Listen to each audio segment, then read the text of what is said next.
नमस्कार दोस्तों, आप सभी लोगों का 24 स्टडी वाला चैनल पर स्वागत है। आज मैं जीव विज्ञान के अगले टॉपिक को पढ़ाऊंगी, जिसमें टॉपिक दिया है श्वसन तंत्र। इसमें प्रश्न है, निम्नलिखित में से कौन सा हृदय की धड़कन और श्वसन को नियंत्रित करता है? तो ये हो जाएगा मेडुला ऑब्लांगेटा। क्या हो जाएगा? मेडुला ऑब्लांगेटा हो जाएगा। मेडुला ऑब्लांगेटा मस्तिष्क का सबसे पिछला भाग होता है। इसका मुख्य कार्य उपापचय, रक्तदाब, आहार नाल का क्रमाकुंचन, ग्रंथिस्राव, हृदय की धड़कनों तथा श्वसन का नियंत्रण करना है। अगला प्रश्न है, ऊर्जा का सिक्का है, तो ऊर्जा का सिक्का कौन सा है? तो ये हो जाएगा एटीपी। एटीपी जो है ऊर्जा का सिक्का होता है। जीवित कोशिकाओं में ऊर्जा उत्पन्न करने वाली तथा ऊर्जा का उपभोग करने वाली क्रियाएं निरंतर चलती रहती हैं। एक ऊर्जा ग्लूकोज में संचित ऊर्जा में दूसरे पदार्थों प्रोटीन का निर्माण होता है, जिसका उपयोग कोशिका दूसरे कार्यों के लिए करती है। कोशिका में अस्थायी रूप से ऊर्जा संचय एडिनोसिन ट्राइफॉस्फेट एटीपी के रूप में होता है।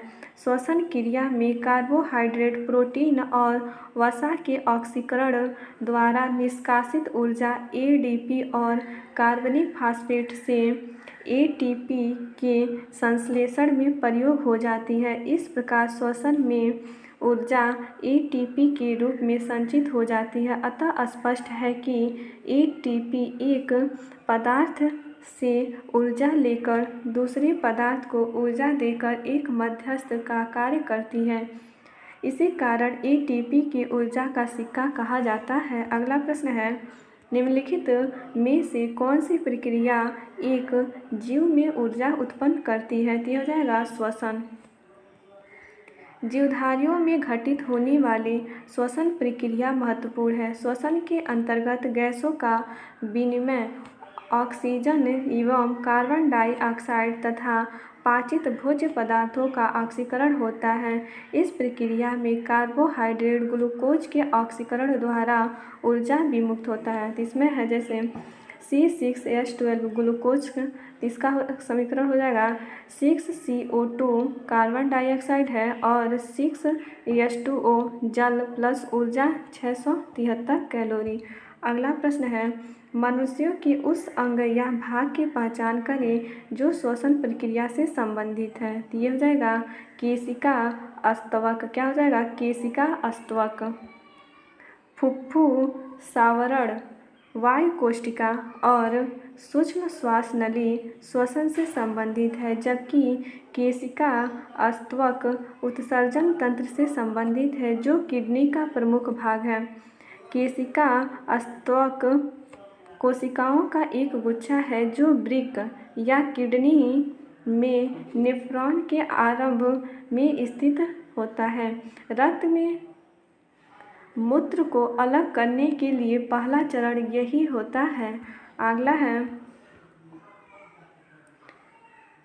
उच्छादन या अनावरण पर किसी पदार्थ का वायु से नमी का अवशोषण करने के गुण को कहा जाता है। तो क्या कहा जाता है? तो ये हो जाएगा प्रस्वेदन। क्या हो जाएगा? प्रस्वेदन। उच्छादन या अनावरण पर किसी पदार्थ का वायु से नमी का अवशोषण का गुण प्रस्वेदन कहलाता है। अगला टॉपिक है उत्सर्जन तंत्र। इसमें है, प्रत्येक गुर्दे में बड़ी संख्या में निस्पंदन इकाइयाँ पाई जाती हैं, जिन्हें किस नाम से भी जाना जाता है? तो किस नाम से? तो हो जाएगा नेफ्रॉन। प्रत्येक गुर्दे में बड़ी संख्या में निस्पंदन इकाइयाँ पाई जाती हैं, जिन्हें नेफ्रॉन नाम से भी जाना जाता है। प्रत्येक नेफ्रॉन एक मल्पीघीकाय से बना होता है, जो एक बोमेन, संपुट तथा रुधिर कोशिकाओं के जाल से मिलकर बना होता है। गुर्दे में प्रवेश करने वाली रक्त कोशिका अभिवाही तथा बाहर निकलने वाली कोशिका को अपवाही धमनी कहा जाता है। अगला प्रश्न है, अति निस्पंदन और पुनः अवशोषण प्रक्रिया किस दौरान होती है? तो ये हो जाएगा मल त्याग और मूत्र निर्माण के दौरान। अति निस्पंदन और पुनः अवशोषण प्रक्रिया मल त्याग और मूत्र निर्माण के दौरान होती है। पुनः अवशोषण प्रक्रिया में बोमेन संपुट में छनने के बाद रुधिर नेफ्रॉन के बाहर मौजूद कोशिकाओं के जाल से होकर प्रवाहित होता है। इनका मुख्य कार्य रुधिर में उपस्थित अनेक लाभदायक तत्वों को रुधिर नलिकाओं के चारों ओर मौजूद रुधिर कोशिकाओं द्वारा पुनः सूखकर रुधिर लवण आदि अवशोषित कर बाकी बचे पदार्थ को मूत्र या मल के माध्यम से बाहर निकाल देता है। और अति निस्पंदन की प्रक्रिया कोशिका गुच्छ में संपन्न होती है। यह एक छन्नी की तरह कार्य करता है। प्रति मिनट में रक्त का लगभग 1 लीटर, जिसमें अधिकतम प्लाज्मा होता है, का 10% भाग ही क्षमता है। इसलिए कोशिका गुच्छ में रक्त का दाब बढ़ जाता है, जिसके फलस्वरूप छन्नी की प्रक्रिया इसी उच्च दाब पर उत्पन्न होती है। उच्च दाब में छन्नी की क्रिया को अल्ट्रा फिल्ट्रेशन कहते हैं।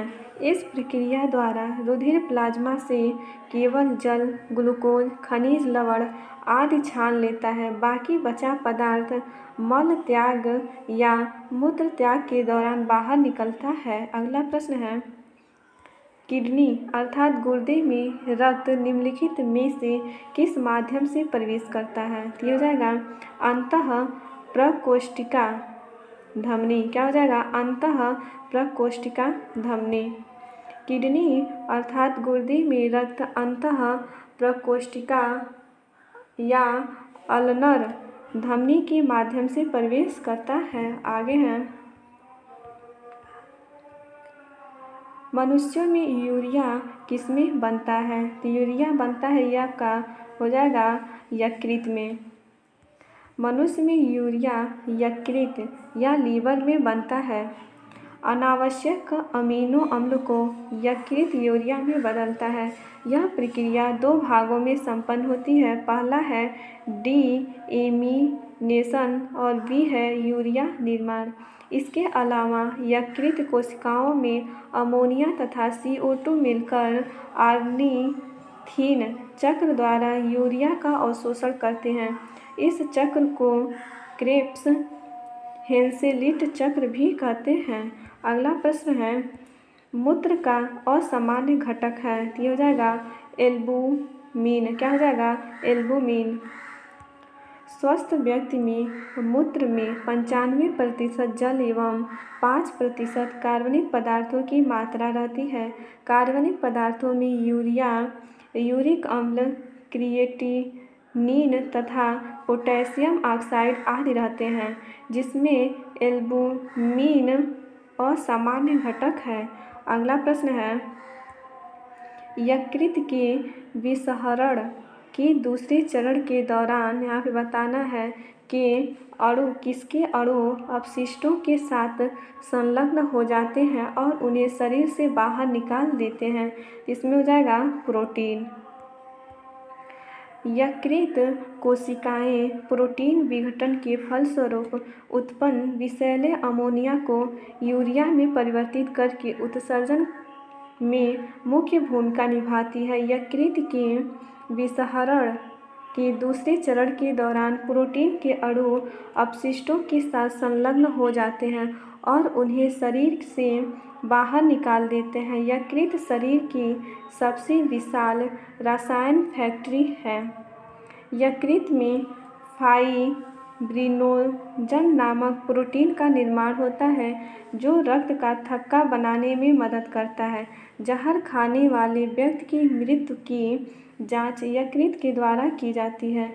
यकृत शरीर की सबसे बड़ी ग्रंथि है, जिसका वजन लगभग 1.5 से 2 किलोग्राम तक होता है। अगला टॉपिक है, तंत्रिका तंत्र इसमें है निम्नलिखित में से कौन सी तंत्रिका तंत्र की मूल संरचनात्मक और कार्यात्मक इकाई है? तो ये हो जाएगा न्यूरॉन। क्या हो जाएगा? न्यूरॉन। तंत्रिका तंत्र की मूल संरचनात्मक और क्रियात्मक इकाई न्यूरॉन है। तंत्रिका तंत्र मानव को सोचने, समझने, याद रखने, विभिन्न अंगों के कार्यों में सामंजस्य तथा संतुलन स्थापित करने का कार्य करता है। तंत्रिका तंत्र संवेदी अंगों, तंत्रिकाओं, मस्तिष्क, मेरुरज्जु एवं तंत्रिका कोशिकाओं का बना होता है। मानव का तंत्रिका तंत्र 3 भागों में विभक्त होता है। पहला है केंद्रीय तंत्रिका तंत्र, मस्तिष्क तथा मेरुरज्जु। दूसरा है केंद्रीय तंत्रिका तंत्र, इसमें दूसरा भी वही लिख दिया है। इसमें पहला है केंद्रीय तंत्रिका तंत्र, दूसरा हो जाएगा परिधीय तंत्रिका तंत्र और 3 है स्वायत्त हो जाएगा, स्वायत्त तंत्रिका तंत्र। अगला प्रश्न है निम्नलिखित में से कौन सा मेरुरज्जु का एक महत्वपूर्ण कार्य है? तो मेरुरज्जु का महत्वपूर्ण कार्य प्रतिवर्तीय क्रियाओं का नियंत्रण। क्या हो जाएगा? प्रतिवर्ती क्रियाओं का नियंत्रण। इसमें है मेडुला ऑब्लांगेटा का पिछला भाग मेरुरज्जु बनाता है। मेरुरज्जु का अंतिम सिरा एक पतले सूत्र के रूप में होता है। मेरुरज्जु के चारों ओर ड्यूरोमेटर, आर्कनॉइड और पायमेटर का बना आवरण पाया जाता है। मेरुरज्जु के 2 प्रमुख कार्य हैं। पहला है यह प्रतिवर्ती क्रियाओं का नियंत्रण एवं समन्वय करती है। यह मस्तिष्क में आने वाली उद्दीपनों का संवहन करती है। हृदय का तेज गति से स्पंदन, आँखना, पलकों का झपकाना, ठंड से काँपना आदि क्रियाएं प्रतिवर्तित क्रियाएं हैं जो मेरुरज्जु द्वारा नियंत्रित होती रहती हैं। अगला है मनुष्य में कितनी जोड़ी कपाल तंत्रिकाएं होती हैं? इसमें हो जाएगा 14। परिधीय तंत्रिका तंत्र मस्तिष्क एवं मेरुरज्जु से निकलने वाली तंत्रिकाओं का बना होता है। ये तंत्रिकाएं 2 प्रकार की होती हैं, मस्तिष्क से संबंधित क्रैनियल तंत्रिकाएं एवं स्पाइनल से संबंधित स्पाइनल तंत्रिकाएं। मनुष्य में 12 जोड़ी क्रैनियल कपाल, 31 जोड़ी स्पाइनल तंत्रिकाएं पाई जाती हैं। अगला प्रश्न है निम्नलिखित में से कौन सा अग्र मस्तिष्क का हिस्सा नहीं है? तो ये हो जाएगा मेड्यूला। क्या हो जाएगा? मेड्यूला। सेरेब्रम, हाइपोथैलामस, थैलामस तीनों मस्तिष्क के भाग हैं। कौन कौन से? सेरेब्रम, हाइपोथैलामस और थैलामस। जबकि मेड्यूला अभिवृक्क ग्रंथि का आंतरिक भाग है। इसमें एपिनेफ्रिन तथा नॉर एपिनेफ्रिन हार्मोन्स का स्रावन होता है। अगला है निम्नलिखित में से कौन सा तंत्रिका फाइबर से बना है जो प्रतिबिंब क्रियाओं में मध्यस्थता करता है और जो मस्तिष्क के आवेगों का आदान प्रदान करता है? तो ये हो जाएगा मेरुदंड। क्या हो जाएगा? मेरुदंड। मेरुदंड तंत्रिका फाइबर से बना है जो प्रतिबिंब क्रियाओं के मध्यस्थता करता है और मस्तिष्क के आवेगों का आदान प्रदान करता है। मेरुदंड के 2 प्रधान कार्य हैं, स्नायविक आवेगों का संचालन एवं प्रतिवर्ती क्रियाओं का नियंत्रण एवं समन्वय। अगला प्रश्न है मनुष्य में कितनी जोड़ी स्पाइनल तंत्रिकाएं होती हैं? तो इसमें हो जाएगा 31। मेडुला ऑब्लांगेटा का पिछला भाग ही मेरुरज्जु बनाता है। परिधीय तंत्रिका तंत्र मस्तिष्क एवं मेरुरज्जु से निकलने वाली तंत्रिकाओं का बना होता है। मनुष्य में 12 जोड़ी कपाल एवं 31 जोड़ी मेरु रज्जु या रीढ़ तंत्रिकाएं पाई जाती हैं। अगला प्रश्न है, रेटिना पर नेत्र द्वारा निर्मित प्रतिबिंब होता है तो कैसा होगा? तो यह हो जाएगा वास्तविक, उल्टा और छोटा होता है। रेटिना पर नेत्र द्वारा निर्मित प्रतिबिंब वास्तविक, उल्टा तथा छोटा बनता है। मानव नेत्र की सामान्य दृष्टि के लिए न्यूनतम दूरी 25 सेंटीमीटर एवं अधिकतम दूरी अनंत होती है। आगे है कंकाल तंत्र। इसमें है मानव शरीर में कितनी बड़ी अस्थि कौन सी है? सबसे बड़ी अस्थि कौन सी है? तो यह है उर्विका। क्या हो जाएगा? उर्विका। मानव शरीर में सबसे बड़ी अस्थि फीमर है। क्या होती है? फीमर, जो जांघ में होती है। इसके अतिरिक्त मनुष्य के पैर में फीमर के निचले टिबिया, फिबुला, टार्सल्स, मेटाटार्सल्स व फैलेंजेज होती हैं। फीमर तथा टिबिया फिबुला से संधि स्थान पर एक गोल अस्थि होती है जिसे घुटने की अस्थि अथवा पटेला कहते हैं। अगला प्रश्न है, हथेली में पाई जाने वाली हड्डी का नाम बताइए। तो ये हो जाएगा मेटाकार्पल्स। क्या हो जाएगा? मेटाकार्पल्स।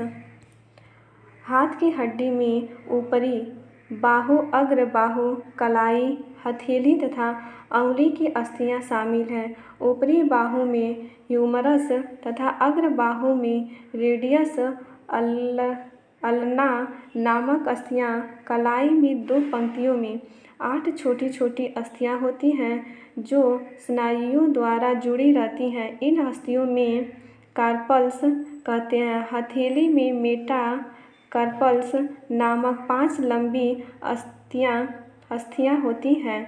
अंगुलियों में छोटी छोटी 14 अंगुलास्थियां होती हैं। ये अंगूठे में 2 तथा अन्य अंगुलियों में 3-3 होती हैं। अगला प्रश्न है, निम्नलिखित में से कौन मानव शरीर की सबसे छोटी हड्डी है? तो सबसे छोटी हड्डी क्या है? स्टेपिज। मानव शरीर की सबसे छोटी हड्डी स्टेपिज है जो कान के मध्य में पाई जाती है। यह वातावरण के ध्वनि के अनुसार कंपन करता है जिस कारण हमें वातावरण की आवाज़ सुनाई देती है। अगला प्रश्न है, आर्थोपेडिस्ट जिस प्रकार हड्डियों से संबंधित है उसी प्रकार कीरापडिस्ट किससे संबंधित है? यह है पाँव से संबंधित है। जिस प्रकार आर्थोपेडिस्ट हड्डियों से संबंधित है उसी प्रकार कीरापेडिस्ट पाँव से संबंधित है।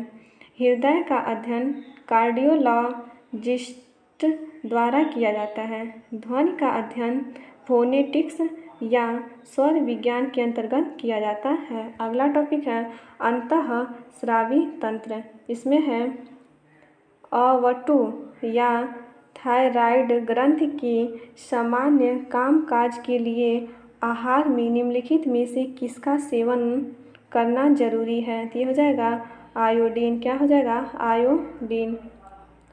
अवटु या थायराइड ग्रंथि की सामान्य कामकाज के लिए आहार में आयोडीन का सेवन करना जरूरी है। अगला प्रश्न है, सबसे बड़ी अंतःस्रावी ग्रंथि है तो कौन सा है? तो ये हो जाएगा अवटु ग्रंथि। क्या हो जाएगा? अवटु ग्रंथि। मानव शरीर की सबसे बड़ी ग्रंथि अंतःस्रावी ग्रंथि अवटु ग्रंथि थायराइड है। यह मनुष्य के गले में श्वास नली के दोनों तरफ पाई जाती है। इसमें 2 हार्मोन थायरॉक्सिन T4 व ट्राईआयोडोथायरोनिन T3 स्रावित होते हैं। ये हार्मोन्स शरीर की मेटाबॉलिक गतिविधियों को तेज कर शरीर की गतिशीलता बनाए रखते हैं। अगला प्रश्न है, निम्नलिखित में से कौन सा हार्मोन शरीर में कार्बोहाइड्रेट, प्रोटीन और वसा उपापचय को नियंत्रित करता है ताकि विकास के लिए शरीर को इनका सबसे अच्छा संतुलन प्रदान किया जा सके। तो यह है थायरोक्सिन। क्या हो जाएगा? थायरोक्सिन। थायरोक्सिन प्राइमरी हार्मोन्स है जो थायराइड ग्लैंड द्वारा स्रावित होता है। यह हार्मोन शरीर के मेटाबॉलिज्म को कंट्रोल करने में महत्वपूर्ण भूमिका निभाती है तथा यह हार्मोन शरीर में कार्बोहाइड्रेट, प्रोटीन और वसा उपापचय को नियंत्रित करती है। अगला प्रश्न है, थायराइड ग्रंथि के सामान्य कामकाज के लिए निम्नलिखित पोषक तत्वों में से कौन सा आवश्यक है? तो हो जाएगा आयोडीन। मनुष्य में थायराइड ग्रंथि श्वास नली या ट्रेकिया के दोनों तरफ लैरिक्स के नीचे स्थित होती है। यह अनेक खोखली व गोल पुटिकाओं से मिलकर बनती है। इन्हीं पुटिकाओं से आयोडीन युक्त गुलाबी रंग का कोलायडी पदार्थ स्रावित होता है जिसे थायरोग्लोब्यूलिन कहते हैं। थायराइड ग्रंथि का अंतःस्राव या हार्मोन थायरॉक्सिन तथा ट्राइयोडोफाइरोनिन है। ये दोनों ही हार्मोन में आयोडीन अधिक मात्रा में पाई जाती हैं। अगला प्रश्न है, किस हार्मोन का उपयोग तृणनाशक के रूप में किया जाता है? तो ये हो जाएगा 2D, 2,4D। क्या हो जाएगा? 2 और 4D। हार्मोन्स 2 और 4D का प्रयोग तृणनाशक के रूप में होता है। अगला प्रश्न है, पीयूष ग्रंथि पाई जाती हैं? तो हो जाएगा मस्तिष्क के नीचे। पीयूष ग्रंथि मस्तिष्क के नीचे पाई जाती है। यह कपाल की स्फेनाइड हड्डी में एक गड्ढे में स्थित होती है। इसे मास्टर ग्रंथि भी कहते हैं। मनुष्य में यह मक्का के दाने के बराबर, स्त्रियों में कुछ बड़ी और गर्भावस्था में काफ़ी बड़ी होती हैं। यह अग्रपाली, पश्चपाली तथा मध्यपाली में विभाजित होती है। अगला प्रश्न है, एक ग्रंथि जिसमें अंतःस्रावी और बहिःस्रावी दोनों कार्य होते हैं, इसमें हो जाएगा अग्नाशय। क्या हो जाएगा? अग्नाशय। आगे है इसमें, अग्नाशय ग्रंथि मानव शरीर की दूसरी बड़ी ग्रंथि है। इसमें बहिःस्रावी तथा अंतःस्रावी ग्रंथियां कार्य करता है। इसके अंतःस्रावी भाग से इंसुलिन तथा ग्लूकागॉन नामक हार्मोन्स तथा बहिःस्रावी भाग से क्षारीय अग्नाशयी रस निकलता है जिसमें एंजाइम होते हैं। अगला प्रश्न है, हार्मोन इंसुलिन हमारे शरीर में किस ग्रंथि द्वारा निर्मित होता है? तो किस ग्रंथि द्वारा? तो ये हो जाएगा अग्नाशय द्वारा। अग्नाशय मानव शरीर की दूसरी सबसे बड़ी ग्रंथि है। इंसुलिन हार्मोन का स्रावण अग्नाशय ग्रंथि की लैंगरहैंस दीपिकाओं की बीटा कोशिका से होता है। इंसुलिन रक्त में शर्करा की मात्रा को नियंत्रित करने का काम करता है। इंसुलिन के अल्पस्रावण से मधुमेह तथा अतिस्रावण से हाइपोग्लाइसीमिया नामक रोग होता है। इंसुलिन की खोज फ्रेडरिक बेंटिक एवं चार्ल्स वेस्ट ने सन 1921 में की थी। अगला प्रश्न है, निम्नलिखित में से कौन सा स्त्रीलिंग हार्मोन है? तो कौन सा है? तो हो जाएगा एस्ट्रोजन। एस्ट्रोजन जो है स्त्रीलिंग हार्मोन है। एस्ट्रोजन हार्मोन महिलाओं में पाया जाने वाला प्राथमिक हार्मोन है जो मादा के जनन अंगों के विकास और उनकी सेक्स प्रवृत्ति को निगमित करता है। अगला प्रश्न है, निम्नलिखित में से कौन सा हार्मोन पीयूष ग्रंथि से स्रावित नहीं होता? तो ये हो जाएगा सेक्रेटिन। क्या हो जाएगा? सेक्रेटिन। सेक्रेटिन एक आतीय हार्मोन्स है जो ड्यूटेनम के यश सेल से स्रावित होता है, जबकि प्रोलैक्टिन, ऑक्सीटोसिन और वेसोप्रेसिन पीयूष ग्रंथि से स्रावित होने वाले हार्मोन्स हैं। अगला प्रश्न है, निम्नलिखित विकल्पों में से उस हार्मोन की पहचान करें जो बच्चों में बढ़ने में सहायक होता है। इसमें है सोमेटोट्रोपिन। क्या है? सोमेटोट्रोपिन। सोमेटोट्रोपिन हार्मोन बच्चों को बढ़ाने में सहायक होता है। यह हार्मोन प्रोटीन पर आधारित पेप्टाइड हार्मोन है। यह मनुष्यों और अन्य जानवरों में वृद्धि, कोशिका प्रजनन और पुनर्निर्माण को प्रोत्साहित करता है। अगला प्रश्न है, इंसुलिन एक प्रकार का है। तो क्या है इंसुलिन? वो एक प्रकार का हार्मोन है। इंसुलिन की खोज फ्रेडरिक बेंटिक एवं चार्ल्स वेस्ट ने सन 1921 में की थी। इंसुलिन अग्नाशय के अंतःभाग लैंगरहैंस द्वीपिका की पीटा कोशिकाओं से स्रावित होने वाला एक हार्मोन है।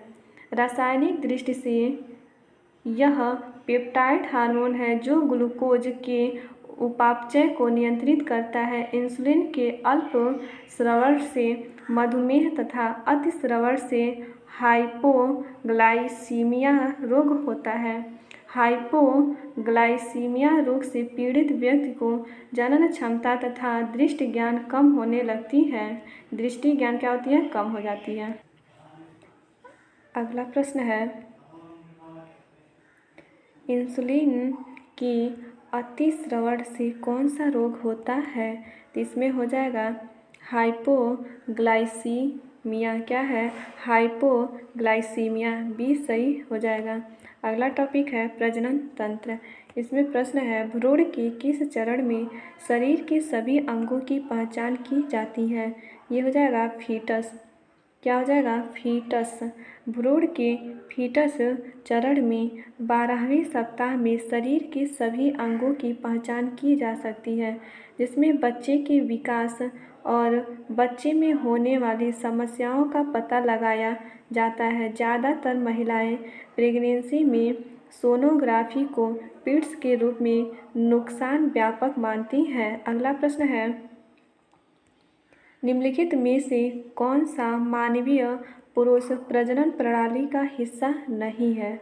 तो ये हो जाएगा डिंब वाहिनी नली। क्या हो जाएगा? डिंब वाहिनी नली।